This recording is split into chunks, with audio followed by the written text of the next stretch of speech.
हुई है। एलपीजी की सप्लाई अभी भी चिंताजनक है। सरकार की तरफ से कहा गया है कालाबाजारी जमाखोरी रोकने के लिए छापेमारी हो रही है। कल 55 लाख बुकिंग की रिक्वेस्ट आई। अफवाहों पर ध्यान ना दे लोग, सरकार कह रही है 1800 औचक निरीक्षण किए गए हैं। सभी राज्यों में कंट्रोल रूम बनाए गए हैं। 24 घंटे में 25 भारतीय नाविकाएं हैं। सभी 22 भारतीय जहाज सुरक्षित हैं। एलपीजी की स्थिति चिंताजनक है। घरेलू एलपीजी उत्पादन 40% बढ़ा है, ये भी सरकार मान रही है। घरेलू गैस सप्लाई पर असर नहीं है। सरकार की तरफ से कहा गया है कि एलपीजी की पैनिक बुकिंग फिलहाल कम है। यूएई के कई एयरपोर्ट से उड़ानें आ रही हैं, तो सरकार की तरफ से ये क्लियर किया गया है कि किस तरीके से जो केंद्र है उसका समन्वय राज्य सरकार से बना हुआ है और राज्य सरकार के साथ बातचीत करके जो स्थिति है उसको सामान्य करने की कोशिश की जा रही है। कुल मिलाकर ये तमाम बातें सामने आई हैं। यूएई के कई एयरपोर्ट से उड़ानें भी आ रही हैं, ये बात भी सरकार की तरफ से कही गई है।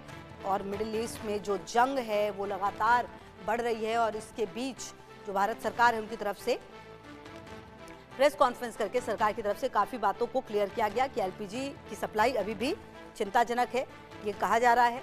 लेकिन कहा यह भी गया है कि घरेलू गैस सप्लाई पर असर नहीं है, सरकार ये कह रही है। और एलपीजी की सप्लाई अभी भी चिंताजनक है।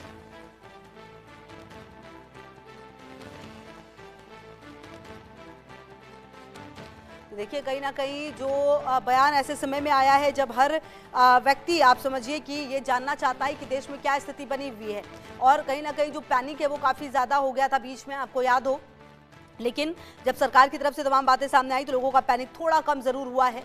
और अभी भी मिडिल ईस्ट जंग पर सरकार की तरफ से कहा गया है कि एलपीजी की सप्लाई अभी भी चिंताजनक है। हालांकि कहा जा रहा है कि जो घरेलू गैस की सप्लाई है वो ठीक है और सभी राज्यों में कंट्रोल रूम बनाए गए हैं। नॉर्मल जो स्थिति है उसे करने की कोशिश की जा रही है।